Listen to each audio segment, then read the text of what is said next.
17. El apetito sexual, el mito de Poros y Peña. Debemos recordar aquí un último mito, también expuesto en el banquete, porque encierra en forma críptica un sentido profundo. Se trata de una versión particular del nacimiento del dios Eros. Cuando nació Afrodita, los dioses celebraron un festín en el jardín de Zeus. En él participaba Poros, que llegado un momento fue presa de la embriaguez y la modorra.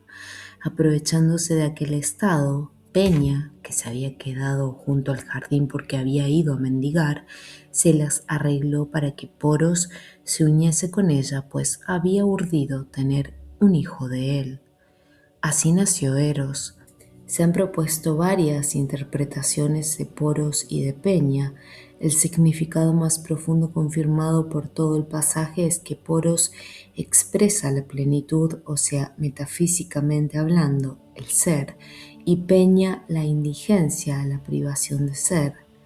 Esa estéresis tan importante en la filosofía griega, en la que está esencialmente asociada a la noción de materia, en una atmósfera que es la misma que la del nacimiento de Afrodita, es decir, bajo el signo de esta diosa, el ser, en un momento de ciega embriaguez, se une al no ser, y esa unión irracional, Poros ebrio ha olvidado su verdadera naturaleza, que es la de hijo de Metis, la sapiencia, la sabiduría, se reflejará en su producto, el amor y el deseo personificado de Eros.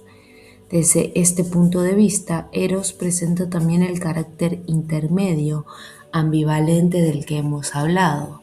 Es rico y pobre a la vez a causa de su doble herencia, paterna y materna. Aunque es un encantador temible y un cazador turbador, lleva en sí la privación, el no ser inherente a Peña, y nunca llega a la posesión. Su fruto, una vez tras otra, imperceptiblemente se le escapaba. Mortal, por una parte, también es inmortal a través de su herencia paterna, lo que quiere decir que muere, se extingue para resucitar una y otra vez sin fin. En otras palabras, es una sed para la que toda satisfacción es momentánea e ilusoria. Esa es la naturaleza de amor de Eros en cuanto fiel ministro de Afrodita.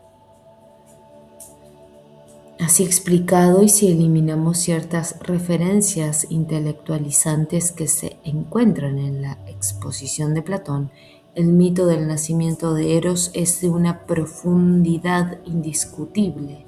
Esclarece el significado metafísico del deseo extravertido del sexo en cuanto sustrato del círculo de la generación, del que muestra la contradicción fundamental e insuperable. Puede asociarse este mito con una serie de otros mitos que aluden con diferentes formas al sentido de la caída. La conjunción ebria del ser, Poros, con la privación, Peña, equivale en última instancia al amor fatal de Narciso por su propia imagen reflejada por las aguas. En las tradiciones orientales especialmente se dice que en la base de la existencia finita y dominada por la ilusión, por la maya, yace el hecho misterioso e irracional constituido por una carencia u oscurecimiento trascendente, embriaguez o desvanecimiento de Poros, y por un deseo o movimiento que llevó al ser a identificarse con la alteridad, lo distinto de sí mismo. A causa de ello, el ser sucumbe a la ley de la dualidad y del devenir, o mejor dicho, genera esta ley, y el deseo, la sed, se convierte en raíz de su existencia en el tiempo. Puede citarse aquí la exégesis de Plotino sobre el doble nacimiento de Eros. El primero de estos nacimientos se pone en relación con la Afrodita huraña, presentada por Plotino como representación de la contrapartida femenina del puro principio intelectual masculino. o nous. Fecundada por este y eternamente unida a él, genera al eros. Es el amor original que nace entre los dos principios, a partir de su propia belleza. Deseo recíproco del amado y de la amada, cada uno de los cuales se ve reflejado en el otro y que genera seres espirituales. En cuanto al segundo nacimiento de Eros, Plotino se refiere precisamente al mito de Poros y Peña. El eros procreado por esta pareja es el deseo que se enciende en la región inferior. Está quejado de irracionalidad y de una eterna privación al haber nacido aquí abajo de la unión de uno mismo con un simple reflejo o espectro del verdadero bien, mito de Narciso. Dice Plotino: así la razón, unida a lo irracional, ha producido a partir de un deseo errado y de una sustancia insuficiente algo imperfecto e impotente, algo indigente, nacido de un deseo ilusorio y de un intelecto a él conforme. Y él, el eros, permanece suspendido a psique. Aquí equivale a Peña, de donde ha nacido como principio suyo, aparte de la mezcla con este logos que no ha permanecido en sí mismo, sino que se ha mezclado con esa sustancia indefinida, la materia. Así este amor es como un tábano atormentado por un deseo insatisfecho, porque después de que ha obtenido satisfacción, subsiste su privación, pues de una mezcla no puede resultarse la plenitud, sino que ésta solo puede existir en aquello que tiene la compleción en sí mismo, en virtud de su propia naturaleza, ya que el deseo que procede de una privación de la naturaleza, incluso cuando fortuitamente encuentre satisfacción, deseará siempre de nuevo, pues esta satisfacción no es más que un expediente de su insuficiencia, mientras que la satisfacción apropiada solo puede estar en la naturaleza del logos. Para los filósofos griegos, la sustancia y el sentido de la génesis de la existencia encerrada en el círculo eterno de la generación es la condición de lo que es y no es, la vida mezclada con la no vida. Y vemos que esa es la naturaleza del amor y del deseo, desvelada por el mito de Poros y Peña. En el eros de la embriaguez, por la que fue vencido Poros al nacer Afrodita, los amantes no se dan cuenta de que cuando, al desear y generar, creen continuar la vida, se dan muerte a sí mismos, creyendo superar la dualidad, la confirman. Y ello precisamente porque el deseo, cuando, como en la mayoría de los seres, es apetencia extravertida en función del otro, implica la privación, una privación innata, elemental. Cuando cree obtener satisfacción, el deseo confirma esa privación, refuerza la ley de la dependencia, de la insuficiencia, de la impotencia para ser en sentido absoluto. Se renuncia a la vida absoluta cuando se busca fuera de sí mismo, derramándose y perdiéndose en la mujer. Esa es la paradoja de la sed. Vista desde la perspectiva metafísica, la satisfacción no extingue la sed, sino que la confirma por cuanto implica decir un sí a esa sed. Es la eterna indigencia de Eros, a quien se le escapa continuamente la posesión. Eros que, si bien renace sin cesar, renace con la misma privación, con la misma necesidad. Por eso en las uniones provocadas por el Eros, que se ha convertido en apetencia extravertida y pandémica, no se supera la diada, la dualidad que presupone la situación de apetencia hombre-mujer, se encuentra también fatalmente en el resultado. El acto se convierte en lo que da origen a otro, el hijo. El otro, que en la forma de la mujer ha permitido un momento de éxtasis ebrio, espasmódico y de unidad, se presentará precisamente en general como otro representado por el hijo, al que junto con la vida se transmite el destino recurrente de la mortalidad, inmortalidad mortal de Eros, por el hijo con el que se tendrá desde luego un proseguimiento, una continuidad como la de la especie, la de tantas existencias separadas que perseguirán cada una vanamente el ser, pero no se tendrá la continuidad de una conciencia trascendente integrada que detiene el flujo. Por eso pudo decir alguien que el Hijo mata al Padre y que el Dios de la tierra engaña a aquellos que creen encontrar en la mujer su complemento y el final de la angustia. El nacimiento animal rompe el nacimiento eterno o renacimiento. La heterogeneración, generación del otro, del hijo, ocupa el papel de la autogeneración, de la integración andrógina. Todo ello, pues, puede servirnos de aportación necesaria a la metafísica de lo que hemos denominado dirección involutiva del eros, y también con referencia a este marco sucede a menudo en el mundo tradicional y tanto de Oriente como de Occidente antiguo que las divinidades del amor y de la fecundidad eran al mismo tiempo divinidades de la muerte. Se conoce, por ejemplo, esta inscripción funeraria dedicada a Priapo: Custos sepulcri benedistricto Deus Priapus ego sum, mortis et vitae locus.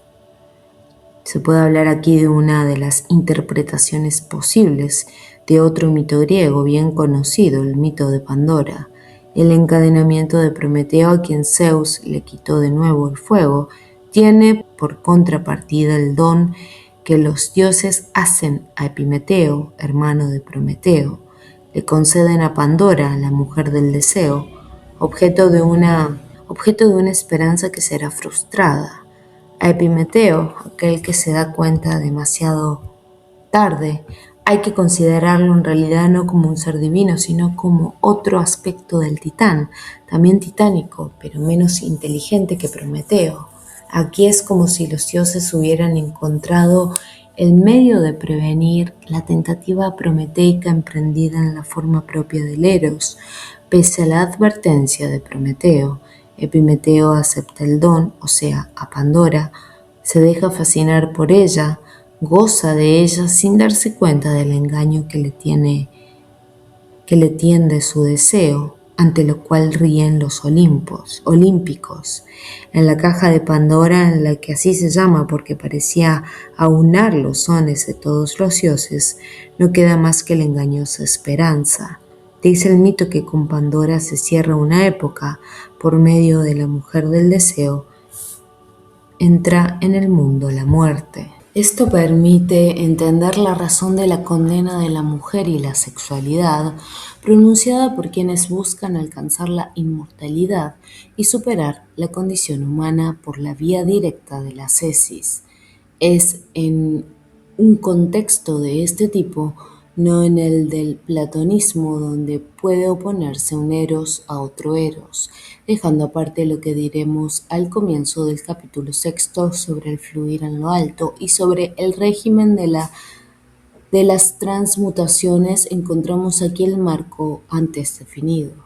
Al eros como embriaguez positiva, en el interior de un círculo magnético desde el otro, solo sirve de instrumento donde la diada se resuelve desde el punto de partida. Se opone al eros carnal y desesperado, sed de apetencia, ciega necesidad de confirmación a través de una posesión ilusoria que aborta en la procreación, en la generación animal. En este aspecto, el punto decisivo ha encontrado tal vez su mejor expresión en algunas palabras de los evangelios no canónicos, de inspiración mistérica y gnóstica. Puede leerse en el Evangelio de los egipcios, porque dicen que afirmó el Señor: he venido para poner fin a la obra de la mujer, o sea, del apetito carnal, cupiditas, la obra de la generación y la muerte. Esa es, pues, la primera posibilidad. Y más adelante dice: como el Señor había hablado deliberadamente del cumplimiento final, preguntó Salomé: ¿hasta cuándo morirán los hombres? Y respondió el Señor: mientras vosotras, las mujeres, sigáis pariendo. Y contestó ella: entonces he hecho bien en no parir. Y el Señor le respondió: come de toda hierba, pero de la que tiene el amargor de la muerte no comas. Y entonces preguntó Salomé cuándo serían reveladas las cosas que ella deseaba saber. El Señor le dijo: cuando se pisotee la vestidura de oprobio y los dos se conviertan en uno, y el hombre con la mujer, ni hombre ni mujer. Plotino, por su parte, habla de un amor que es una enfermedad del alma, como cuando el deseo de un bien lleva consigo un mal, indicando así muy exactamente la ambivalencia del fenómeno de que se trata. Hemos fijado, pues, los puntos de referencia esenciales de la metafísica del sexo. En resumen, hemos indicado primero, gracias al mito del andrógino, el sentido metafísico del eros como hecho primigenio, el estado o experiencia del eros que responde a este significado, tendencia a la reintegración, al ser, al estado no dual del que se ha caído. Lo hemos insertado luego en un contexto más extenso, junto a otras formas de rapto y de exaltación activa desindividualizante, que para el mundo antiguo eran capaces de superar, de distintas formas y en distintas medidas, la condición humana y de conducir a contactos con el plano suprasensible. No obstante, al examinar y desarrollar la distinción platónica, hemos indicado la diferencia que hay entre una manía provocada por lo inferior y una manía provocada por lo superior, o sea, la ambivalencia del fenómeno extático. Luego hemos interpretado la metafísica de la pervivencia en la especie y del instinto de reproducción como desplazamiento involutivo del sentido primigenio contenido en el eros, a saber, la voluntad de ser absolutamente, de ser inmortal. En este aspecto, en relación con fases involutivas más avanzadas, hemos considerado brevemente la sexualidad del mundo animal. La metafísica nos ha dado aquí la clave de la biología, pero también de las compensaciones que el hombre corriente se fabrica en la vida sexual socializada. Finalmente, una adecuada interpretación del mito de Poros y Peña nos ha permitido presentir la estructura de la fuerza que, en su insuperable y perenne privación, alimenta el círculo eterno de la generación, al cual conduce pese a todo bajo el signo del bios, el deseo que el ser partido tiene de superar su finitud. Bastan estos datos para orientarse en el análisis de varios aspectos y de formas mixtas de la fenomenología del eros, profano así como sagrado, análisis que, completado con consideraciones sobre la mitología de lo masculino y lo femenino y con consideraciones sobre las técnicas de la magia sexual, constituirá el objeto de los siguientes capítulos.